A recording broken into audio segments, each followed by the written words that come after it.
Welcome to Comics with Dan. This is the Comics Commute number 19. I read a lot this week, which I'm glad because I've just been spending so much time like editing and recording videos that I haven't had as much time to read. But this past week I got to read a lot, and I didn't get around to making videos for all of these things, so I'll be able to talk about them here. So this week I read quite a bit. I read volume 2 of the Batman and Robin adventures from back in the 90s. I'm a huge fan of Batman the Animated Series, so I love that. I read the volume 1 of Usagi Yojimbo, which was pretty good. I mean, it was I can understand why people love it so much, and I did really like it too. So I'll talk about that a bit.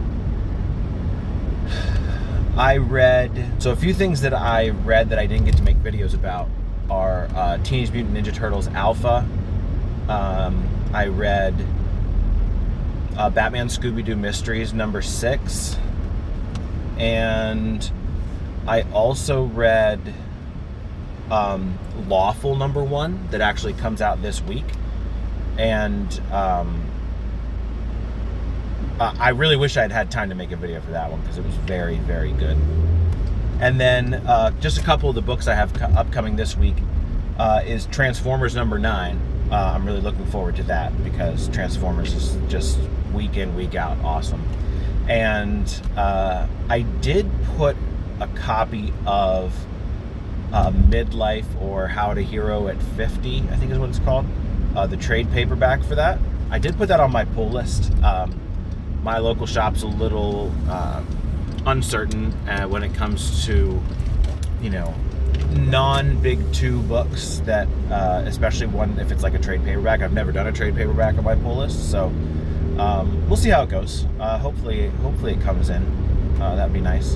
And I also have Fantastic Four number 21 on my pull list. So looking forward to all those. Yeah. So the first thing I read was Batman and Robin Adventures Volume 2. The reason I read Volume 2 instead of Volume 1 is because my library didn't have Volume 1. But I mean, I think I gave it 4 stars on League of Comic Geeks. It was good. I mean, Paul Dini is great. To me, he's like one of the best writers for self-contained single issue stories. Just because he's so used to doing it, I guess, with TV, with the Batman the Animated Series. So yeah, he does great here. Ty Templeton's awesome here. I mean, it's pretty much exactly what you would expect. It feels like watching episodes of the animated series, so which is always welcome. There's a really good Mad Hatter story in this volume, which you can actually see.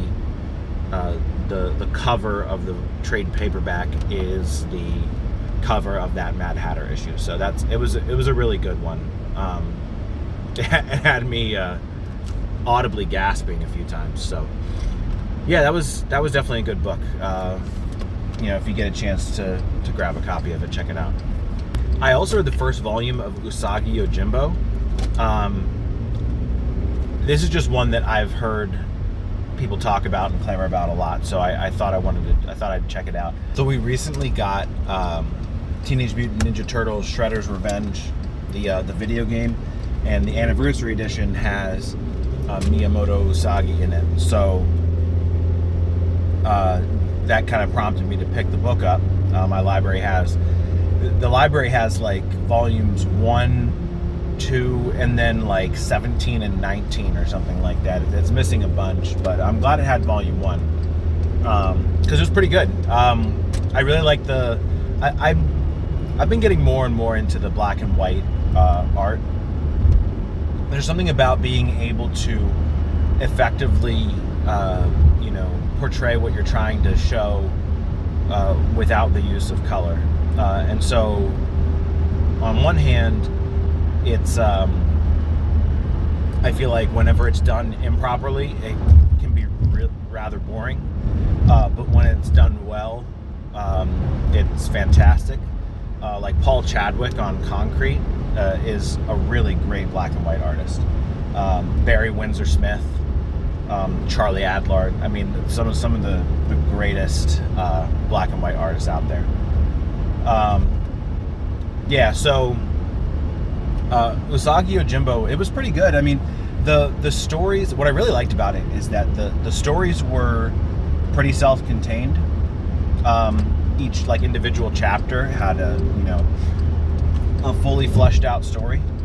But at the same time, you get this overarching plot that has to do with, if I recall correct, it's Hikiji. It might be. That's the one minor complaint I had, is that I couldn't pronounce half of the names in that book, which, I mean, I wouldn't want them to change them or anything. I just, it's not really a language that I am familiar with, so made it a little bit more difficult to read, tripping me up a bit. But either way, you get this overarching plot. There was a really great sort of subplot with this bounty hunter, this pig bounty hunter, and so that one was really cool. But yeah, I mean, it was a good story. I don't think I'm gonna go hunting down the other volumes, but if I come across them, I'll definitely pick them up. And if I get back into the mood for one, I'll see what the library has and stuff like that. It's definitely worth checking out if you've been wondering about it. It's worth a look for sure. I didn't say this in the intro, but I read Space Ghost #2, which was also very good. I hadn't realized until I listened to an interview with David Pepose about this. But apparently, I didn't realize that the intent of this Space Ghost series was, first of all, for it to be an extremely long series, right? I mean, he has every intention of doing this for years, which is exciting. And the intention is for most of the stories to be like self-contained individual issues, which is awesome. And because, I mean, I feel like I say this several times a video, that, you should be able to pick a comic book up and enjoy it without having to read 50 comic books before it. So that's exciting. This story was pretty good. Some pretty great banter between Space Ghost and Jan and Jace. So I mean, it was a good one. Jonathan Lau's art was exciting again. He does that cosmic, sort of larger than life space art very well. I mean, a good book. Excited for issue #3. I think my expectations might have been a little high to start, just because of how much I love the 2005 series. But I think that I've sort of come to accept that this is going to be its own thing, and that it's doing a good job of being its own thing. I guess in hindsight, I shouldn't want the new series to be the same as the 2005 series, even if I love the 2005 series, because we already have the 2005 series. So, yeah, Space Ghost 2 was a pretty good one. Teenage Mutant Ninja Turtles Alpha. So my only complaint with this book, I mean, it was pretty good. I mean, I'm not gonna be able to read it to my kids after some of the stuff that goes on in the old Hobbs story, which is a little disappointing. I was hoping to be able to read it to the kids, but maybe I just need to get back into the Saturday Morning Adventures Turtles. But also, this was basically like a preview book, and I paid $7 for a preview book, which is a tough pill to swallow. But it was a good preview. I liked it, so I can't be too mad. But I almost wish that I had just held off and waited for this to show up in a discount bin somewhere. Donatello was the only turtle in it, so a little bit of a bummer there. The story with Donatello in it was very short, but I think Jason Aaron's going to crush this Turtles run. I mean, it seems like it's going to be really awesome.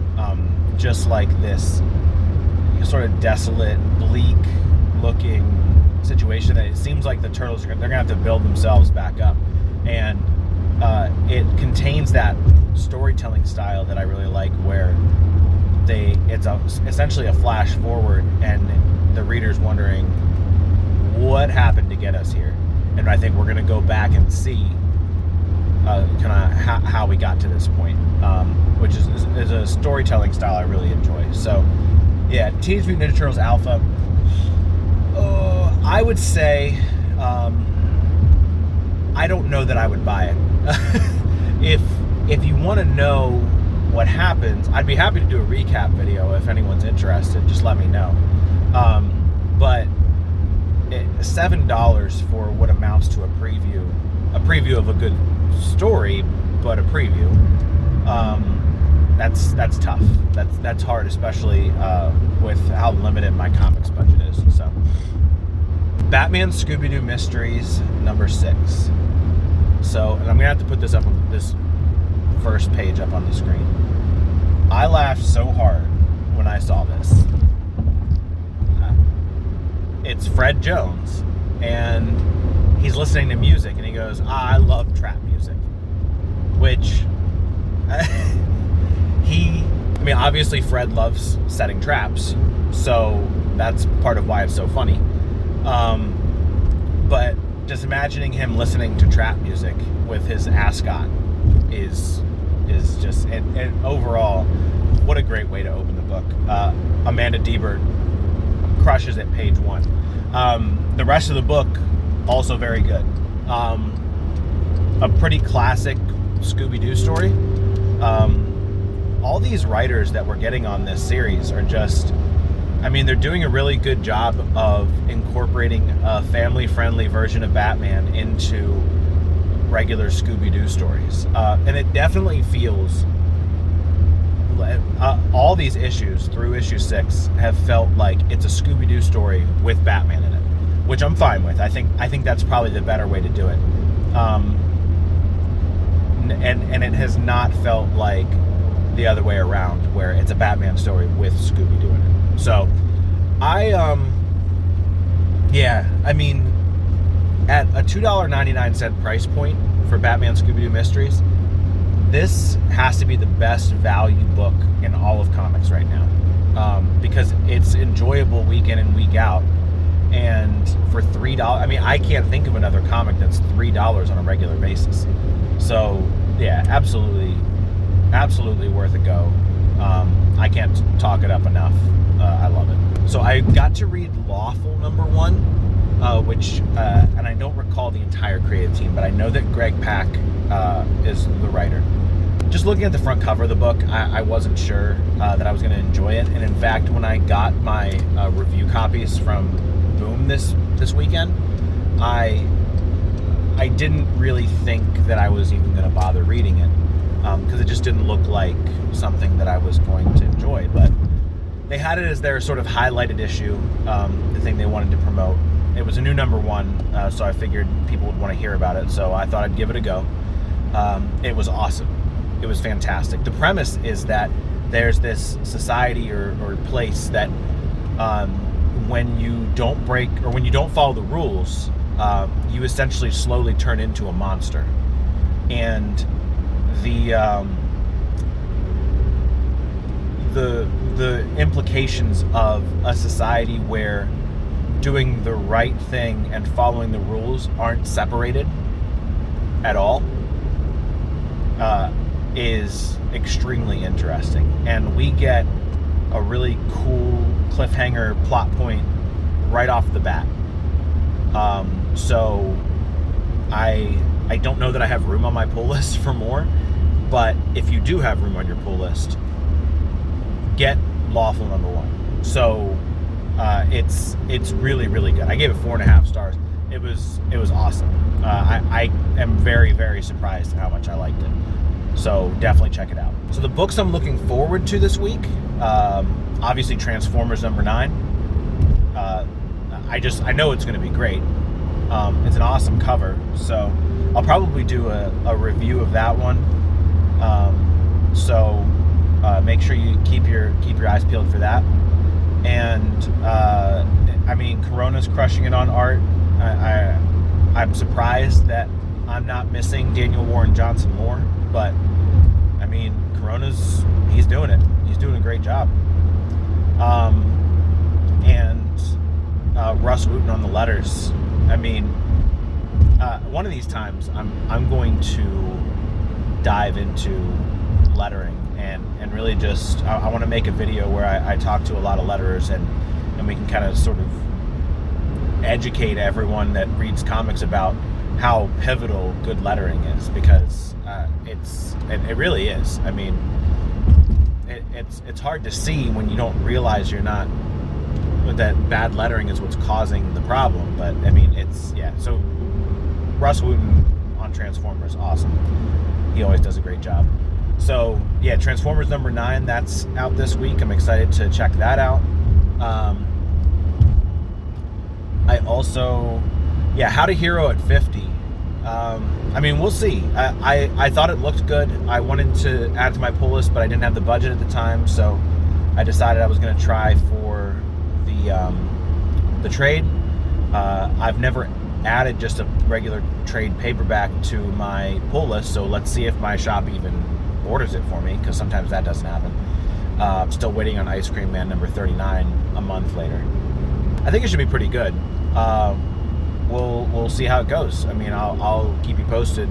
I'll post my weekly pull, and we'll see. I'm also getting Fantastic Four number 21. Number 20 was really good. This is a Blood Hunt tie-in, so we'll see how that plays into this. I do think I might try to find like a summary of Blood Hunt online somewhere, just so I'm caught up with what I'm reading. My understanding is that the Fantastic Four are going to be tasked with trying to find a cure for this vampirism thing that's going on. So we'll see. Let me know in the comments if I'm missing out by not reading Blood Hunt. I mean, I don't have the budget anyway, but if I should avoid Blood Hunt spoilers so that I can, read the hardcover or something like that, let me know. Or if you think I will be just fine kind of reading a synopsis to get caught up, and then let me know that too. So I think that's all I have for today. A bit of a longer one today, which is good because I've been cutting them a little short lately. Make sure you check out. I've put out a bunch of reviews earlier this week. I have creator interview with Chris Burton and Alex Forbes from Hobtown Mystery Stories. If you want to know more about that book, check out my review of it. But it's a great mystery story, so if that's the kind of thing you're into, then definitely check it out. And so like I said, I've got a bunch of reviews out now, so make sure you check out all those videos. Make sure you subscribe if you're not already subscribed. Make sure you like this video. Try to push it through the algorithm a bit. I know these Comics Commute videos aren't my top performers in terms of views, but I love making them so much, and I love the interactions I get on them. So I'm fine if they don't get a lot of views, but if people are liking the video, then it'll get even more views, and I can hopefully just keep making them. So but yeah, so like, subscribe, check out these other videos here, and thanks for watching.